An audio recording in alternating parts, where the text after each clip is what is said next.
l'échelon, le premier, il est retardé de 3. Donc, de toute façon, en ordonnée, quand n est négatif, c'est 0. Et là, l'échelon est retardé de 5, donc c'est encore 0. Donc, quand n est négatif, quoi qu'il en soit, toutes les impulsions sont nulles. Alors, à partir de 0, quand n vaut 0, bah, de toute façon, comme les deux échelons sont retardés, c'est encore 0. Et en fait, quand est-ce qu'il va se passer quelque chose, pour faire plus simple? À partir de 3. Parce que là, j'ai un retard de 5, donc retard de 5, il ne se passe toujours rien. Et là, j'ai un retard de 3, donc c'est lui qui arrive le premier, puisqu'il est seulement retardé de 3. Donc, ça veut dire qu'en 1, j'ai rien. En 2, j'ai rien. Et 3, il se passe quelque chose. Quand n vaut 3, ça vaut 1, puisque ça fait E de 3 moins 3. Alors, regardez, si je l'appelle ce signal S de n, quand je calcule S de 3, ça fait E de 0 moins E de moins 2, E de 3 moins 5. E de 0, d'après la définition de la fonction échelon, c'est, donc je fais n égale 3, ça fait combien? Ça fait 1. Donc ça veut dire que là, j'ai une impulsion.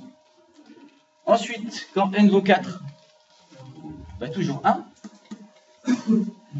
Et qu'est-ce qui se passe quand n vaut 5? Ben, l'échelon là commence. Ça y est, il a rattrapé son retard, il est arrivé enfin à 5. Sauf que là, ça me fait E de 2 moins E de 0, ça fait 1 moins 1. Donc au final, je reviens à 0. Et donc après, qu'est-ce qui va se passer forcément? 0 tout le temps. On a 1 moins 1 systématiquement après. Donc voilà, alors ça s'appelle comment ce type de signal? En continu, ça porte un nom. En continu, vous auriez ça.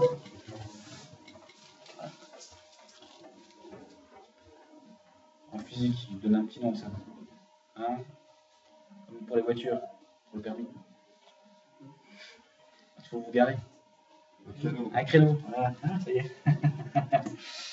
Voilà, c'est un signal de créneau en fait. Bon, ce signal, il peut s'exprimer aussi d'une autre manière. Autrement qu'avec l'échelon unité. Parce que si vous regardez bien ce signal, qu'est-ce que c'est globalement, une fois qu'on l'a sous les yeux? C'est deux. Ouais, il n'y a que deux impulsions de Dirac. C'est en fait deux Dirac. Alors qu'est-ce que j'en fais de ces deux Dirac? Comment c'est qui lui? C'est D3. Hein, c'est D de N-3. Et lui, D4. Qu'est-ce que j'en fais du D3 et du D4? On les additionne, exactement. Parce que D3 de N vaut seulement 1 en N égale 3, après il vaut 0. Et D4 de N vaut seulement 1 quand N égale 4, et après il vaut 0, après et avant. Donc finalement, ce signal-là, c'est aussi tout simplement D3 de N plus D4 de N.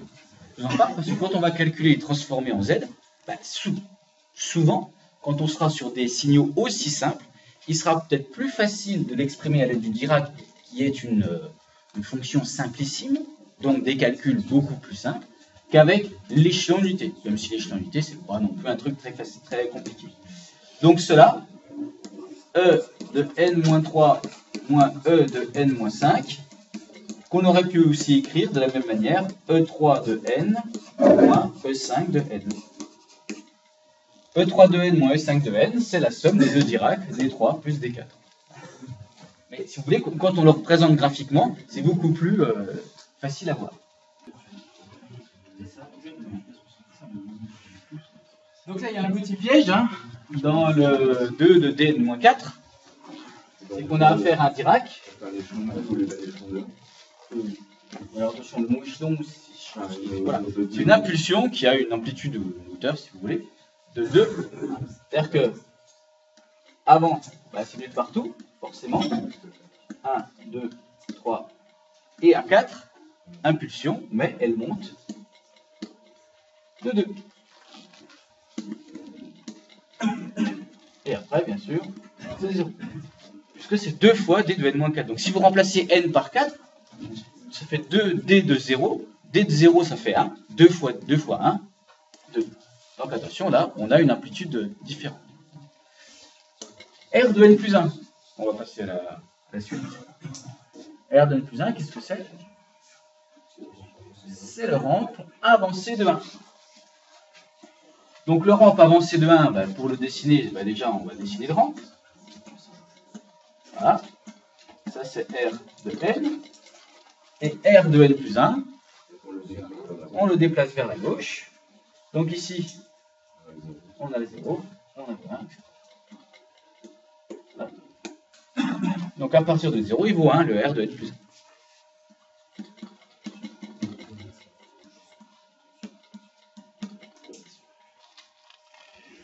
Et puis celui-ci qui paraît un petit peu plus compliqué, mais finalement, une fois qu'on a compris un petit peu, c'est pas si compliqué que ça.